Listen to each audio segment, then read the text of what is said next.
Sí, sí se ve en toda la pantalla. Vale, pues aunque sea la vemos así. Muy bien, pues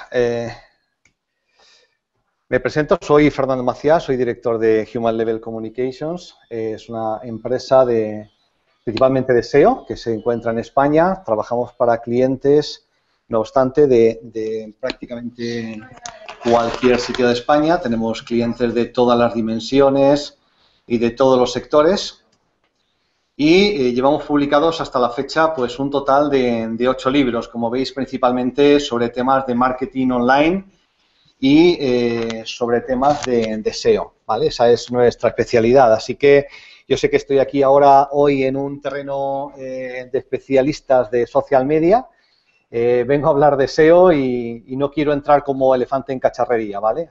Así que quiero decir un poquito, explicar un poco cómo podemos utilizar o cómo podemos aprovechar las redes sociales para mejorar también el posicionamiento en buscadores. ¿Va todo bien? ¿Se escucha bien, Juan Carlos, Fernando? Sí, se está viendo todo. Para las personas que se les ha caído la imagen, por favor, solo refrescar el browser, solo hacer un refresh y todo va a ir bien. Muy bien. Lo primero que deberíamos empezar a preguntarnos es, ¿pueden ayudar las redes sociales al SEO? Es algo que ha generado siempre polémica porque ha habido mensajes contradictorios por parte de los propios buscadores, por parte también de los responsables, por parte de los SEOs, por parte de algunos, digamos, gurús SEOs como Rand Fishkin, y digamos que suele ser un campo de bastante polémica. Porque efectivamente una cosa es lo que dicen los propios buscadores a través de sus canales oficiales de comunicación. Y si rastreamos un poco hacia atrás para ver cómo se ha desarrollado la historia conforme las redes sociales fueron adquiriendo un mayor protagonismo, podemos localizar este vídeo que se publicó en el año 2010, era de la serie de vídeos que iba publicando Matt Cutts, en aquella época prácticamente el portavoz oficial de Google para la comunidad SEO. Y Matt Cutts en este vídeo de 2010, que además se había publicado contemporáneamente, al mismo tiempo que un artículo que también tuvo mucho impacto de Danny Sullivan, él reconocía en este vídeo que sí que usaban o que estaban empezando a usar la información que podían rastrear, la información que sí estaba en abierto en Facebook y en Twitter como en cualquier otra página. No la rastreaban de forma distinta, pero sí que estaban valorando esa información. Y al mismo tiempo también Matt Cutts confirmaba o reconocía que estaban tratando de entender la reputación de las cuentas de donde partía esa información y usar esas señales en búsquedas en real time, es decir, tratar de sugerir resultados de búsqueda a personas que estuvieran socialmente conectadas con la búsqueda de empresas a lo mejor a las que siguieran, de empresas con las que habían tenido algún tipo de interacción. Matt Cutts sí decía que por ahora ese impacto en las búsquedas era de momento muy ligero. El peso y la ponderación que estaba dando los buscadores a las diferentes señales sociales que se iban produciendo. También Matt Cutts decía que antes que nada, obviamente, necesitaban ser capaces de poder rastrear la información para usarla. Matt Cutts aludía con ello a un primer escenario donde fueron capaces, donde tuvieron un acuerdo con Twitter, por ejemplo, para rastrear muchísima información, pero ese acuerdo no duró mucho tiempo y después ya Google no siguió rastreando tanta cantidad de información por parte de Twitter. Y el mismo Matt Cutts en ese vídeo daba como referencia el artículo publicado por Danny Sullivan como una referencia a tener en cuenta por parte de los SEOs a la hora de tratar de aprovechar lo que podíamos lograr de relevancia por parte de las señales sociales. Es divertido porque este vídeo terminaba con una recomendación un poco advirtiendo, por favor, no volváis locos, no penséis, ya tengo la varita mágica para lograr un mejor posicionamiento, voy a conseguir 100.000 seguidores en Facebook, voy a lograr que toda la gente retuitee lo que publico y así voy a lograr las primeras posiciones en Google. Un poquito más tarde, en julio de 2012, y después de seguir esa polémica, hubo una conversación entre Danny Sullivan y Matt Cutts en uno de los eventos SMX en Estados Unidos y ante una pregunta relacionada con cómo trataba las señales de social media en Google, Matt Cutts dijo que los enlaces seguían siendo fundamentales. En ese momento la polémica se había centrado en el aspecto en donde se reconocía que cada vez más los enlaces, la conversación, las referencias, las recomendaciones estaban abandonando lo que era el entorno web corporativo o blog incluso, e iba saltando al entorno de social media sites, de forma que hacía presumir que quizá los enlaces como señal indicadora de la relevancia iban a perder peso e iban a ganar peso otro tipo de señales, en este caso, por ejemplo, el grafo social. Recordad que también en ese momento coincide con la congelación del indicador de PageRank en las barras de los navegadores. Google deja de actualizar ese valor, con lo cual había una cierta duda sobre si Google seguiría manteniendo los enlaces como una de las principales señales sociales de relevancia. También Matt Cutts en esta conversación le dijo a Danny Sullivan: es posible que en 10 años más las señales sociales sean más importantes. Quizá después de las pruebas llevadas a cabo alrededor de 2010 y 2011, habían detectado que quizá no era tan buena idea dar tanto protagonismo, tanto peso a las redes sociales, y que valía más la pena optimizar el algoritmo, optimizar también la capacidad de poder filtrar la calidad, la reputación, etcétera, de los autores de esas señales sociales antes de incorporarla y de darle una ponderación mayor dentro del algoritmo de Google. Matt Cutts, como siempre ha hecho Google, decía: ahora lo importante es enfocarse en la experiencia del usuario. Y por último tenemos este vídeo en 2014, el último de Matt Cutts sobre este tema, en donde ante una pregunta de uno de los usuarios en estas sesiones de preguntas y respuestas, Matt Cutts dice que Google no trataba los sitios de social media de una forma diferente a cómo rastreaba el resto de sitios, que en aquellos contenidos que sí que estaban abiertos al rastreo y se podían ser crawleados, los contenidos se trataban por Google como cualquier otro contenido web, como cualquier otro sitio web. Matt Cutts también reconocía que no compensaba desarrollar por parte de Google la ingeniería específica para rastrear los sitios de social media de una forma distinta a como hacían con el resto de sitios web, simplemente por el peligro de que con este tipo de sitios dependían de lo que quisieran hacer en el futuro y de si les podían cerrar o abrir el contenido al rastreo, y que por ello no valía la pena realmente desarrollar herramientas o funcionalidades que lograran rastrear los sitios de social media de forma distinta. Matt Cutts decía también que rastreaban los sitios con puntos discretos en el tiempo, es decir, iban rastreando con una cierta periodicidad, y que dado que se podían dar de alta, de baja los usuarios con distintos alias, con distintos nombres, era difícil para un buscador como Google entender bien la identidad que había detrás y la reputación que había detrás de determinadas cuentas y perfiles sociales, así como las relaciones entre ellos. Las redes sociales, sí que reconocía Matt Cutts, son un medio genial para compartir contenido, generar visitas de calidad y aumentar el reconocimiento de marca, aumentar el branding. Esto fue lo último, digamos, que nos dijo Matt Cutts, junto con esta conversación que también mantuvo con Danny Sullivan. Facebook y Google no se llevan bien, no podemos rastrear su contenido, con lo cual, cuando los SEOs dicen que lo que ha funcionado muy bien en las redes sociales se ha posicionado muy bien y que una cosa es debido a la otra, él decía: eso es correlación y no es tanto causalidad. Danny Sullivan le preguntó en esta conversación: ¿cuál es el mito más sobrevalorado en SEO? A lo que contestó Matt Cutts: que las señales sociales en el corto plazo. El último testimonio directamente de un representante que habla, digamos, pues en representación de Google, John Mueller, pertenece a agosto de 2015, y igualmente en una sesión de preguntas y respuestas, John Mueller comentaba que las señales sociales no afectaban directamente a los rankings, es decir, no había una relación directa entre que un contenido se hubiera compartido, o se hubiera tuiteado, retuiteado, gustado, o hubiera conseguido muchos más unos en Google Plus para que tuviera un buen posicionamiento. John Mueller decía que los enlaces en las redes sociales además son nofollow, con lo cual en teoría no aportan popularidad, pero sí que los buscadores podían tratar de identificar el contenido en redes sociales para identificar el contexto que podía aportar a los usuarios. También decía que de esa manera se podía generar más contenido con imagen de marca, con productos, etcétera. Y que también podían mostrar, en todo caso, ciertos resultados que no iban a, digamos, tener una ventaja comparativa en posicionamiento, pero que a ciertos usuarios sí podían mostrar, intercalados en los resultados, contenido de Twitter o de Google Plus de usuarios que claramente vieran que estaban relacionados con esas marcas de alguna manera a un nivel social. Así que esto es lo que de forma más o menos oficial ha ido diciendo Google en todo este tiempo, por lo menos lo más representativo, pero en realidad otra cosa es lo que los buscadores han ido haciendo. En este aspecto, digamos que más que hacer caso a lo que ellos dicen, deberíamos ver las patentes que ellos han ido registrando.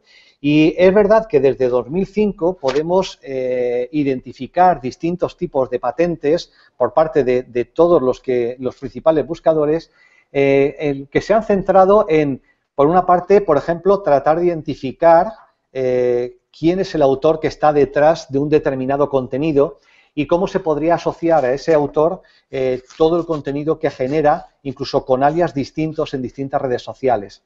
Por ejemplo, esta de Microsoft también trataba de establecer correlaciones entre data de determinados usuarios que pudieran estar relacionados de alguna manera a nivel social para mejorar los resultados de búsqueda.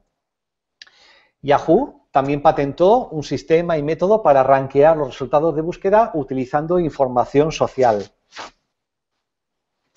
Google, por ejemplo, trató de afinar todo lo que ha tratado de hacer con el Agent Rank, Authorship, para reconocer quiénes son los autores que están detrás de un determinado contenido.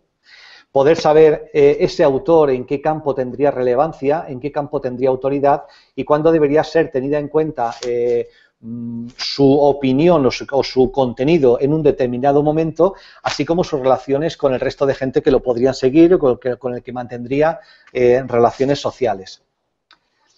También se ha tratado de establecer, digamos, rankings de confianza o de reputación online respecto a perfiles sociales para tenerlos en cuenta a la hora de rankear los documentos.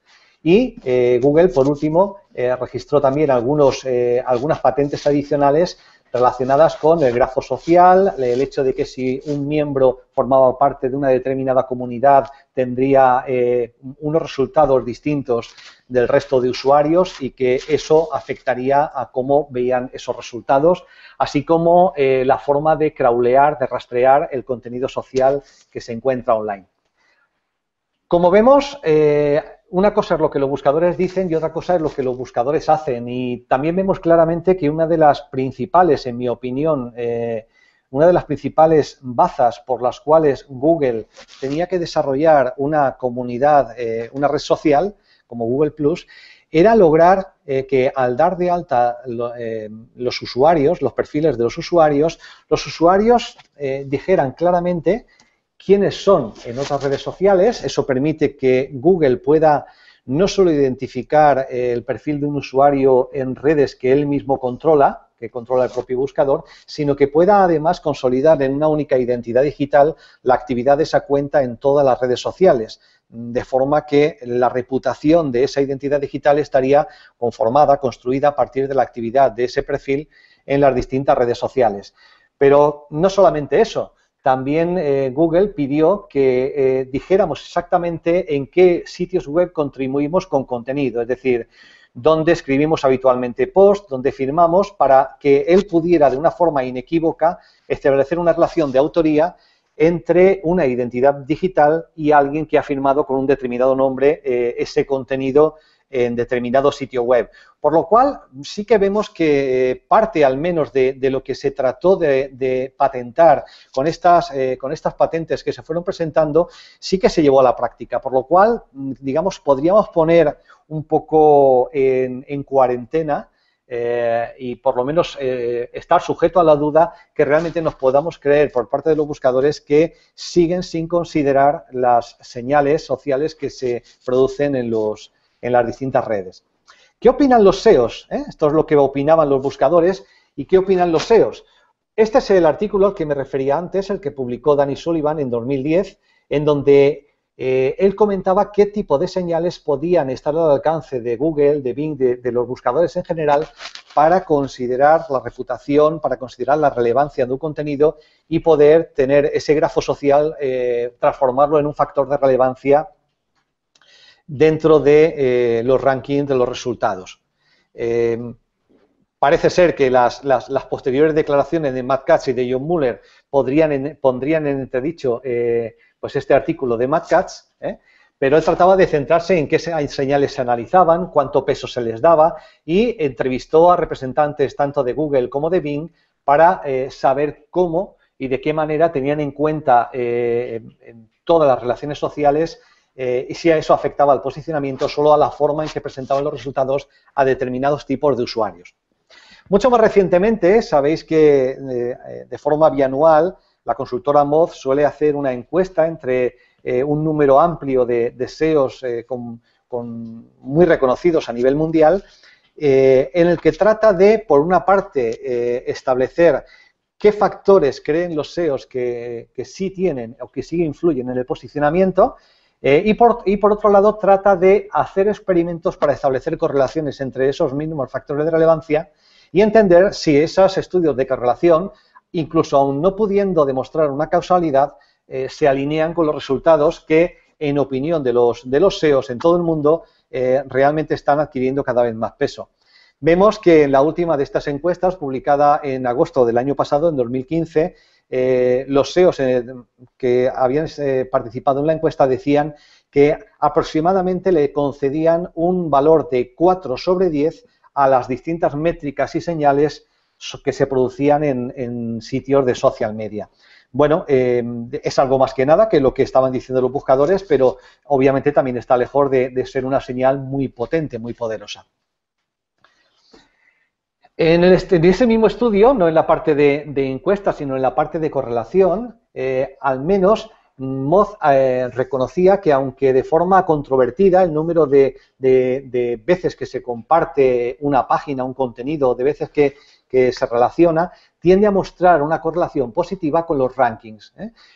Aunque hay una fuerte razón, dicen, para creer que Google todavía no usa, digamos, los datos de cuántas veces ha compartido, cuántas veces ha retuiteado, cuántos +1 tiene ese contenido, para afectar directamente o para tenerlo en cuenta en el algoritmo a nivel general, sí que parecía que al menos cuando un contenido se funciona muy bien en redes sociales, se comparte mucho, se convierte en viral, muy habitualmente quiere decir que seguramente también incluye las características que hacen que se posicione bien.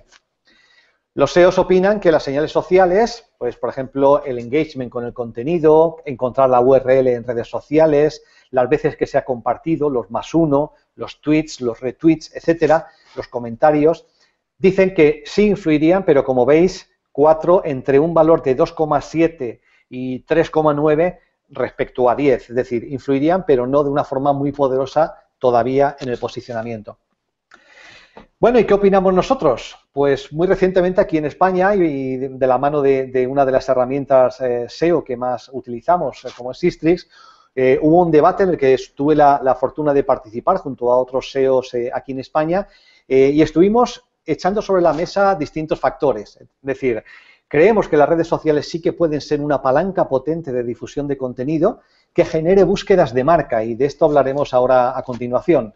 Creemos también que parte de las menciones, al menos, que se dan en redes sociales se puede convertir en popularidad genuina, es decir, parte de la difusión que se logra dar a un contenido a través de redes sociales, finalmente va a generar en algún sitio, en algún otro sitio web, un enlace, una mención, una referencia, que sí que va a ser un enlace tal como tradicionalmente lo entendemos.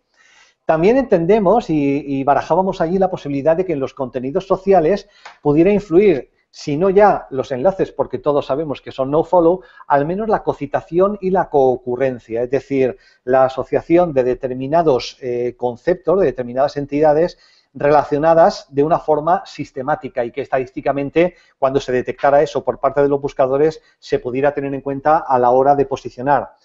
Por lo que la conclusión fue que, aunque no hay una causa-efecto directa, generalmente también apreciamos una correlación. Muy poco tiempo después, Juan González, digamos el responsable de Sistrix para España, escribió este artículo en donde decía: las redes sociales no son un factor SEO, y también aludía a este factor de correlación o causalidad para distinguir entre por qué cree o por qué cree que no debería tenerse en cuenta el contenido en redes sociales a la hora de lograr que se posicione bien un contenido. Y decía, porque al menos parte del contenido en redes sociales no es rastreable, es decir, por ejemplo, el contenido en las páginas de las empresas suele ser contenido público, pero gran parte del contenido, por ejemplo, en Facebook, por parte de los usuarios es contenido que no es rastreable, es contenido que Google no puede rastrear. También reconocía que desarrollar tecnología para rastrear de forma específica sitios social media no compensa por el riesgo de lo que estos sitios podrían hacer en el futuro. No se podría, digamos, hacer participar como un factor de relevancia menciones, número de veces compartido, etcétera, que proceda, un indicador que proceda de una red social que mañana podría cambiar la forma en cómo calcula esa cuenta, podría darla de baja, podría dejar de mostrarla. También porque se podría spamear fácilmente en las redes sociales, porque confiaría al menos parte de la calidad de los resultados en su principal competidor, Facebook, o porque el contenido cambia, porque el contenido procede de autores que van apareciendo o desapareciendo y solo se rastrea en momentos discretos, y porque no es tan fácil de momento establecer las identidades y las relaciones entre los perfiles sociales.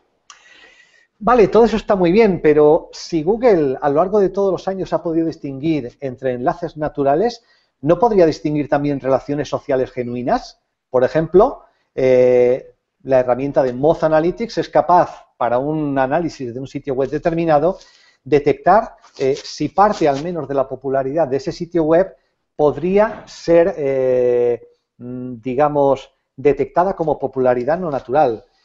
Tenemos herramientas también, por ejemplo, como Open Link Profiler, que tiene una parte que se llama Link Disinfection, en donde podemos analizar un sitio web y nos dice si tiene enlaces o qué porcentaje de enlaces parecen sospechosos de no ser naturales de los que apuntan a ese sitio web.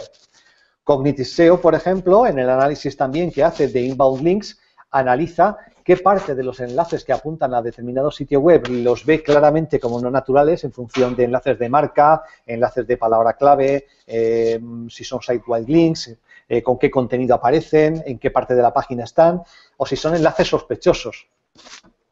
Y, por ejemplo, Majestic es capaz incluso de analizar la autoridad temática que tiene un perfil social. En este caso, si analizamos, por ejemplo, el perfil social de Aleida en Twitter, a través de Majestic tenemos que Majestic detecta un número de enlaces, digamos, de dominios distintos a ese perfil, nos dice sobre qué temática sería relevante, de dónde llegan los enlaces, etcétera. O sea que si hay herramientas que son capaces de establecer la capacidad de influencia, la reputación, incluso la reputación y autoridad temática de cuentas y de perfiles sociales en distintas redes sociales, ¿realmente creemos que con la ingeniería que tiene Google no habrá sido capaz de desarrollar algo así? Algo que le permita establecer una identidad.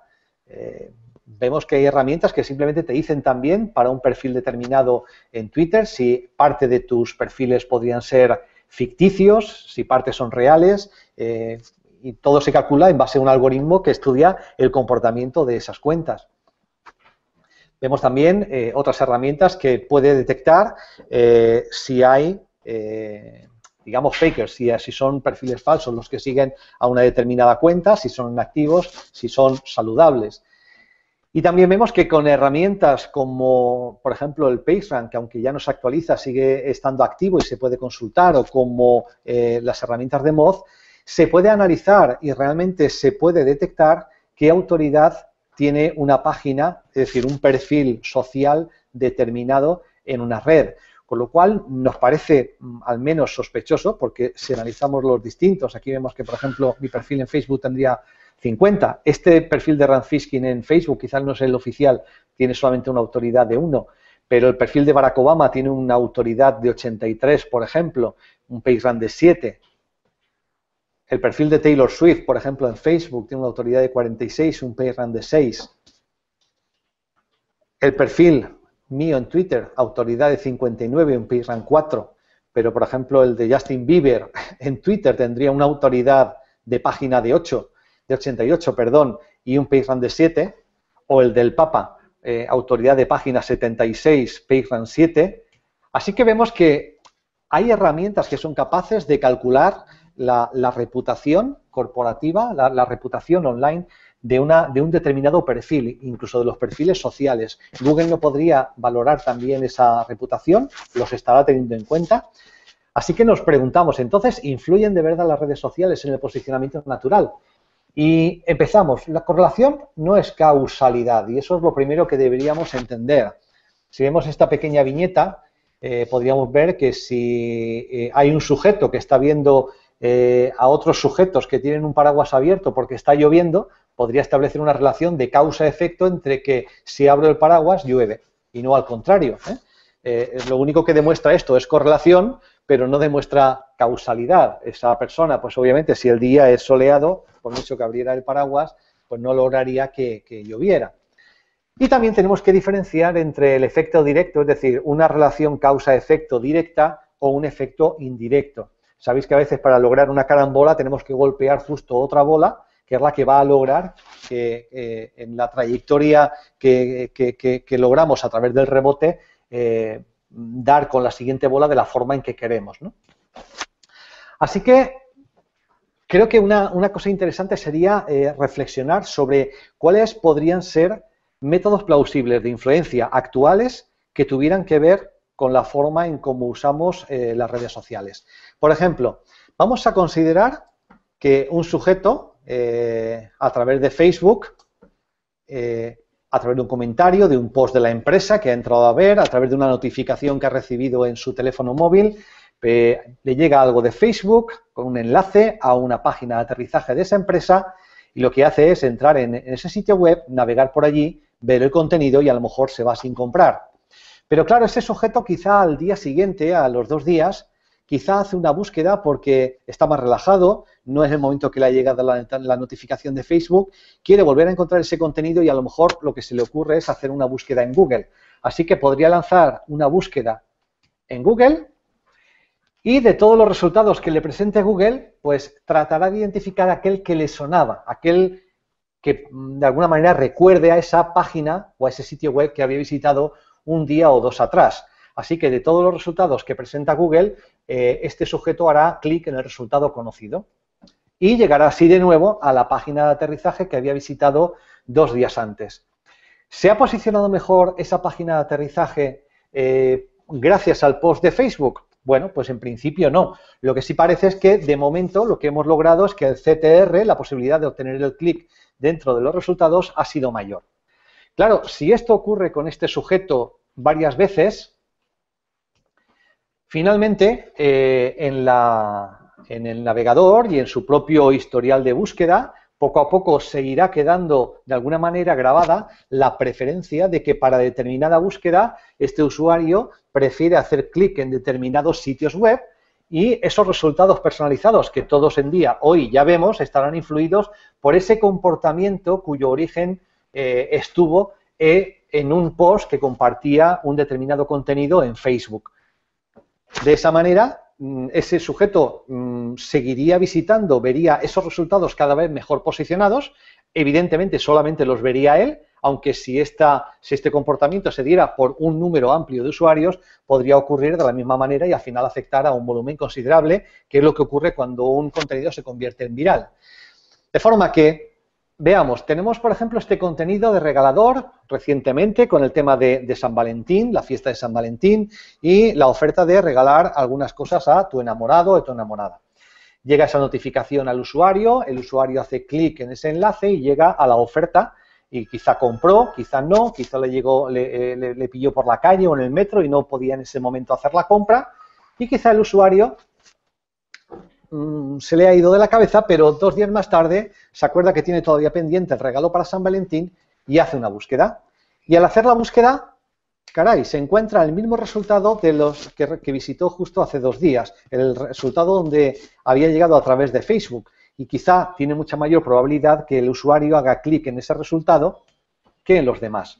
Así que si repite ese comportamiento, ese resultado o los resultados de ese dominio, pues quizá para más adelante, cuando hiciera esa misma búsqueda para regalos para el Día del Padre, es posible que ya Google haya aprendido en su historial de búsqueda para entonces, que haya almacenado la preferencia de que este usuario prefiere ver contenidos de ese dominio. Así que muy probablemente ese usuario verá siempre mejor posicionados los contenidos de regalador que los de otros sitios que compiten. Así que vemos cómo un efecto iniciado en redes sociales termina pudiendo tener un efecto sobre los resultados personalizados y termina afectando a en qué posición aparece un contenido para un grupo que podría ser amplio de usuarios. Eso podría ser un efecto, como veis, no directo, sí indirecto, pero que igualmente tendríamos al final esa correlación que estábamos tratando de identificar. También podríamos ver esa, digamos, esa correlación por la asociación que podrían establecer los buscadores entre una palabra clave y una marca determinada. Por ejemplo, ese usuario que otra vez a través de una notificación, quizás esta vez en Twitter, llega a una landing page. El usuario en ese momento quizá no puede entrar, no puede atender, no puede comprar y quizá repite la búsqueda un par de días más tarde y lo único que recuerda del sitio era más o menos qué es lo que quería y además recuerda el nombre del dominio o la marca que tenía el sitio web.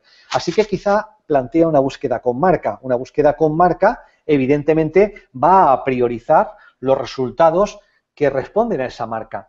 Con lo cual, los resultados de esa marca que ya conocía el usuario tendrían una ventaja por ser una búsqueda de marca.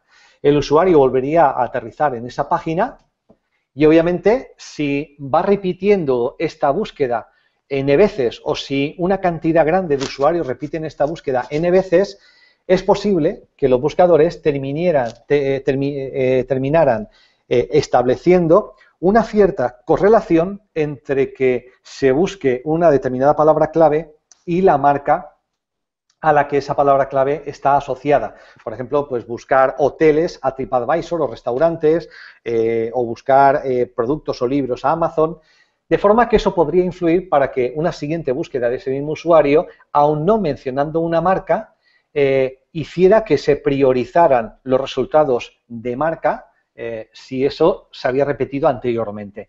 De alguna manera, sabemos que a través de campañas en redes sociales o campañas en medios masivos, en televisión, si se logra disparar, si se logra hacer que muchísimos usuarios planteen búsquedas a Google donde se asocia una búsqueda, vuelos baratos en Atrápalo, Google termina estableciendo la correlación, la relación que existe entre esos dos conceptos. Vuelos baratos, Atrápalo, mucha gente busca vuelos baratos, Atrápalo, debe ser porque Atrápalo es un buen sitio donde encontrar vuelos baratos.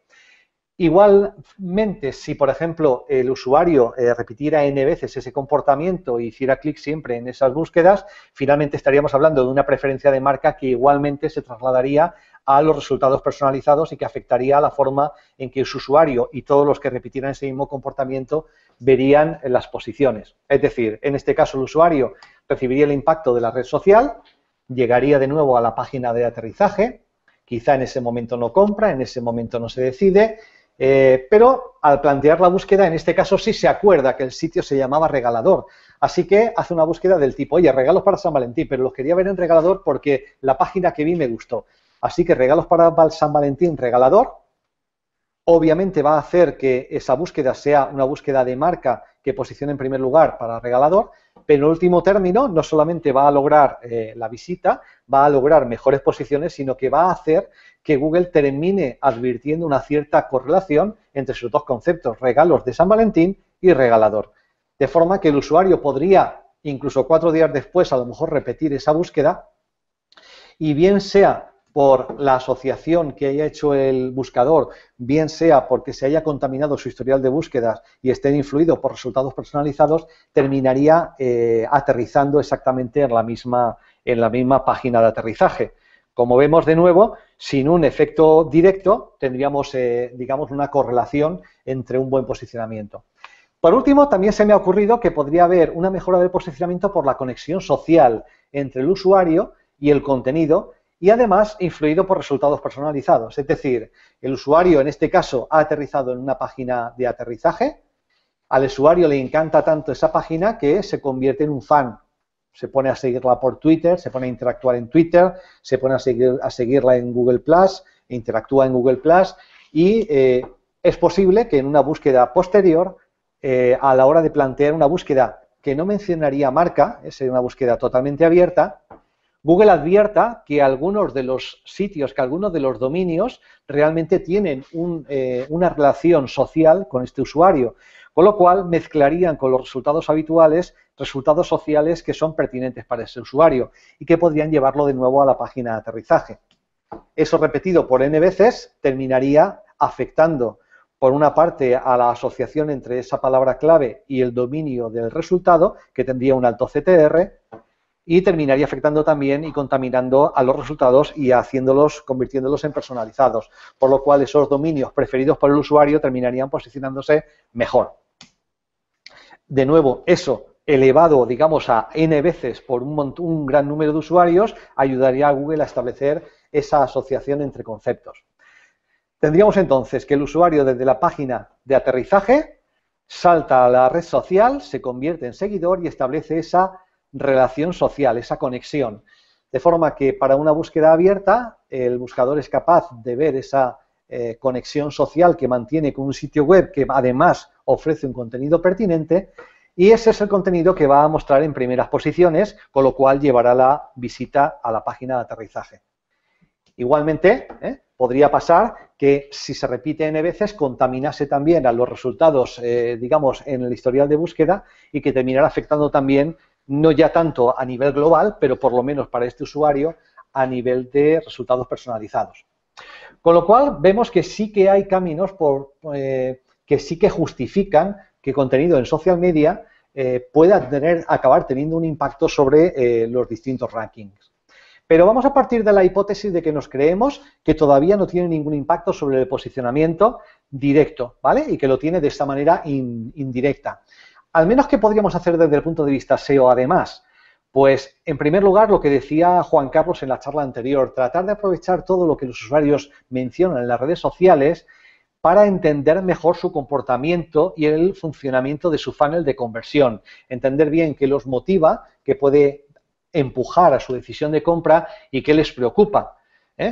Con búsquedas en Twitter, en distintas herramientas, no voy a entrar aquí, podemos analizar cómo se desarrolla el funnel de conversión que lleva el usuario desde que detecta una necesidad y se alerta respecto a esa necesidad, considera distintas opciones hasta que finalmente, y después de comparar esas opciones, toma la acción de comprar o de contratar algo y finalmente incluso comparte esa opinión en buscadores o en redes sociales.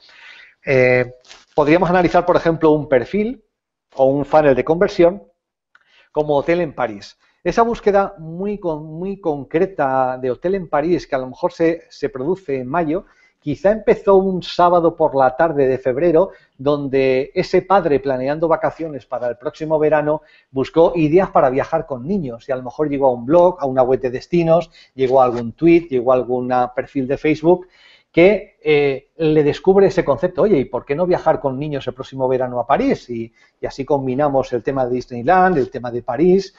Así que empiezan búsquedas más normales, hoteles en París, hoteles cerca de Disneyland.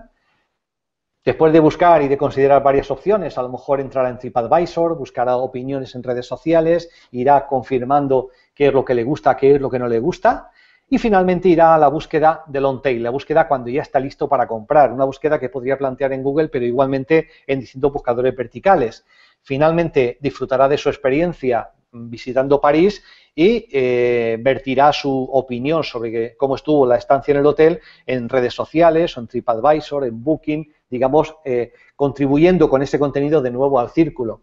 Igualmente pasaría, por ejemplo, para una cámara de acción. ¿Cómo hacemos llegar, digamos, la magia de las GoPro a alguien que todavía no sabe qué tipo de cámara es esa? Bueno, entraríamos a través de una búsqueda relacionada y a través de una red social, en este caso de vídeo, publicando vídeos de mountain bike, y ante esos vídeos el usuario ya podría dispararse esa búsqueda que poco a poco se iría concentrando en una búsqueda concreta más de long tail, oferta GoPro Giro 3, y finalmente también daría lugar a opiniones. Así que al menos todo lo que se genera en redes sociales nos sirve para saber cómo atraer al cliente y cómo generar contenido que lo ayude a documentar su decisión de compra. Los usuarios cada vez van a ser más herméticos ante la publicidad y cada vez van a ser más propensos a realmente tener una guía que los ayude a tomar decisiones de compra, comparativas, homologaciones, demostraciones. Así que todo eso que requiere un usuario y que lo comenta en redes sociales nos ayudará a generar contenidos que van a estar totalmente alineados con el interés del usuario. Opiniones de líderes de opinión, comparativas favorables, testimoniales. También los usuarios tratan de confirmar su decisión de compra, reafirmar la elección, confirmar en foros de usuarios, descubrir contenido crítico. Comparten sus decisiones en foros, en redes sociales, en comentarios, en testimoniales. Y es un canal enormemente potente el tener toda esa información, sobre todo cuando no podemos ir a publicidad, digamos, masiva. El saber realmente analizar bien el funnel de conversión, el proceso de toma de decisión de compra del usuario va a ser genial para generar el contenido, y el contenido mucho más que un blog, pueden ser múltiples secciones, generar el contenido que nos va a lograr no solo generar ese contenido, sino el contenido justo que el usuario le encanta difundir, que al usuario le encanta compartir. Y por eso hablamos que la mejor popularidad hoy se apalanca, usa las redes sociales como palanca para que el contenido que generamos orientado al posicionamiento logramos difundirlo de una forma masiva, rápida, a través de los perfiles en redes sociales de comunidades bien involucradas, y que al menos parte de esa difusión que logramos se va a convertir en enlaces, en referencias, en sitios web que no van a ser de social media, que van a ser enlaces genuinos, no van a ser enlaces no follow, que van a contribuir. Si analizamos, por ejemplo, con herramientas como Semrush o con Sistrix, si analizamos contenidos, vemos que realmente son capaces de subir justamente los contenidos que más le encanta compartir a las redes sociales, a los usuarios que nos siguen, a las comunidades. Con eso podemos adoptar estrategias de content marketing que haga que vayamos apoyando las páginas difíciles de viralizar, como son las páginas de producto, etcétera, o las páginas de servicios, con contenidos relacionados que sí que van a atraer a sus usuarios. Si podemos además involucrar a líderes de opinión, a medios de referencia para compartir toda esa información, podemos incentivar que la gente quiera hablar de nuestro contenido, por ejemplo, de un destino turístico cuando vuelve a casa, quiere compartir contenido en vídeo, contenido de su estancia en el hotel, etcétera. Todo eso va a digamos, provocar una mayor visibilidad, va a provocar opiniones a favor de nuestros contenidos, va a provocar ir construyendo ese grafo social y va a aumentar las posibilidades de que los usuarios, si no dan con nuestro contenido directamente, den indirectamente con contenidos relacionados, con opiniones, con comentarios, con reviews, etcétera, que posteriormente provoquen esas búsquedas de marca, esas búsquedas enfocadas, que vayan poco a poco haciendo convencer a los buscadores que nuestra marca se asocia con ciertos valores, con ciertos productos, con ciertos servicios, etcétera. Podemos usar y apalancarnos también en todos esos perfiles para lograr amplificar, usar estrategias de gamification, como usan, por ejemplo, Moz o como usa TripAdvisor, estrategias de remarketing, estrategias de demostraciones de productos o de vídeos virales, o estrategias de news hacking, por ejemplo, como esta tan divertida de este fabricante de cobertizos que diseñó el primer cobertizo que tenía garantía anti-zombie por 10 años. Así que siempre podemos generar contenido que a la gente le encanta viralizar. ¿Y qué pasaría si todo eso, digamos, todavía no impacta en los rankings, pero sí lo hará en el futuro? Pues yo empezaría a trabajar desde ya. Es decir, recordemos la frase que decía Matt Cutts: en 10 años probablemente las señales sociales serán mucho más relevantes. Si eso va a ser así, y eso lo dijo en 2012, pues ya nos quedan unos poquitos añitos menos para que eso sea verdad. Así que yo me concentraría en tratar de ir mejorando los indicadores que tengan que ver con construir esa reputación social, esa autoridad temática, esas comunidades involucradas, por lo cual, concentrarnos en generar perfiles sociales que adquieran antigüedad.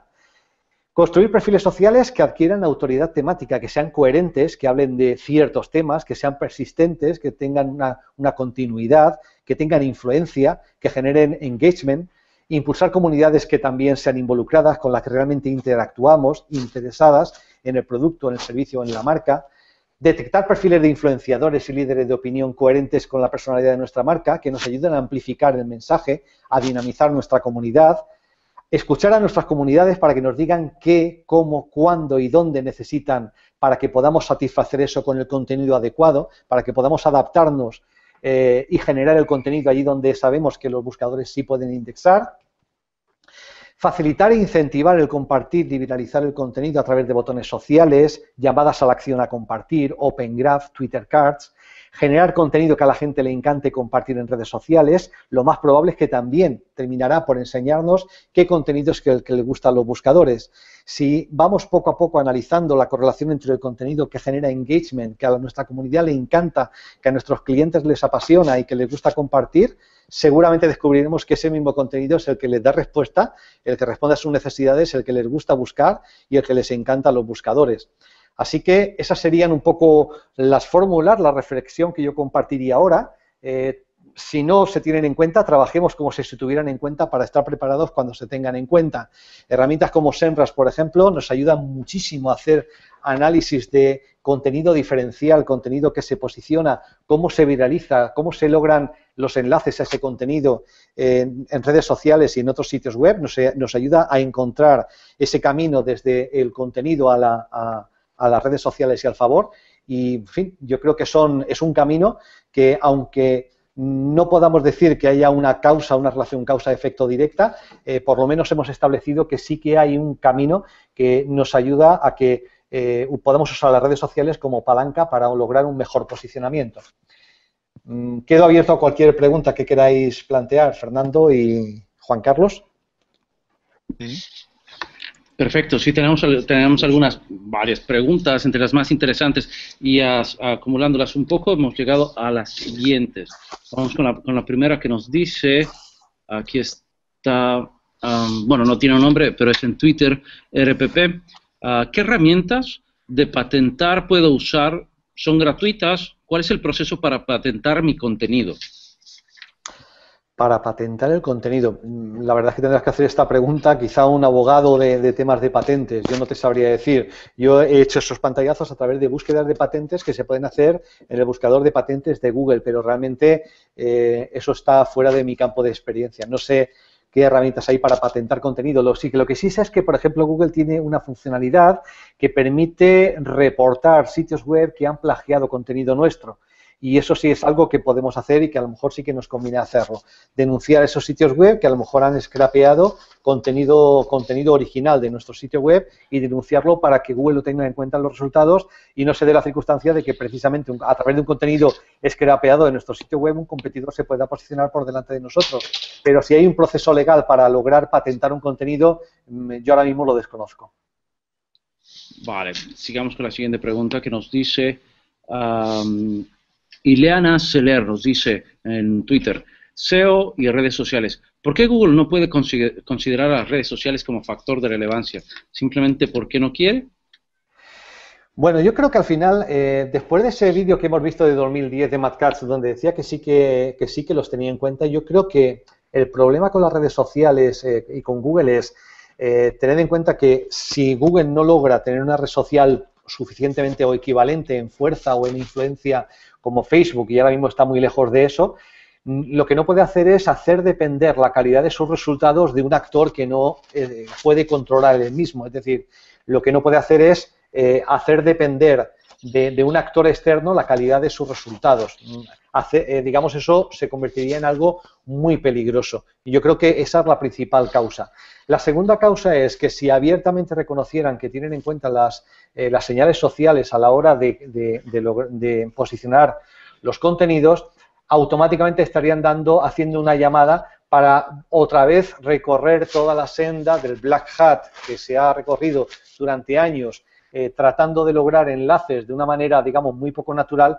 Tendríamos que volver a recorrerla, digamos, de forma continuada para que Google aprendiera a generar su penguin, o como lo llamara, para detectar esa actividad de spameo en redes sociales. Y al final también lo que tendríamos sería un montón de perfiles en redes sociales totalmente spammy, totalmente ficticios, con seguidores ficticios, con una actividad absolutamente basura. Entonces, creo que hay muchos intereses para que los buscadores no quieran reconocer abiertamente que sí que consideran las señales sociales como un factor de relevancia.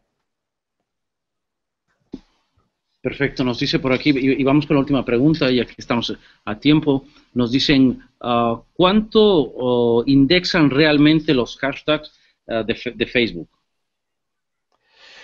Los hashtags de Facebook, vamos a ver, los contenidos en Facebook es bastante sencillo hacerlos. Si cogéis una página de Facebook y consultáis la vista de caché, simplemente en Chrome podemos poner caché delante de la URL de Facebook y podéis ver si Google la ha podido leer o no ha podido leerla. Habitualmente todo el contenido publicado, compartido en perfiles, en muros de usuarios privados que no es público, solamente tienen acceso a ese contenido los amigos de esa cuenta, con lo cual Google no puede entrar a rastrear ese contenido.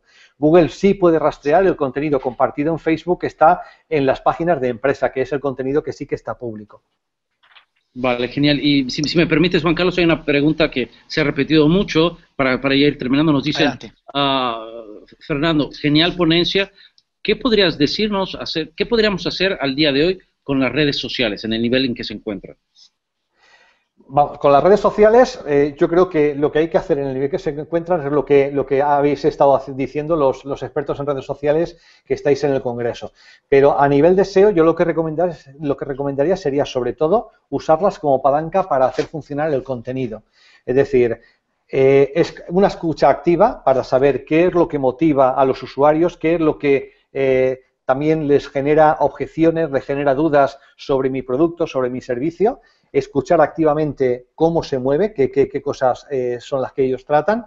En base a eso, me daría un montón de pistas para generar contenido. Con herramientas como SEMrush yo puedo además también rastrear qué contenido de mi competencia les sirve para posicionarse y cuál es el contenido que más se comparte.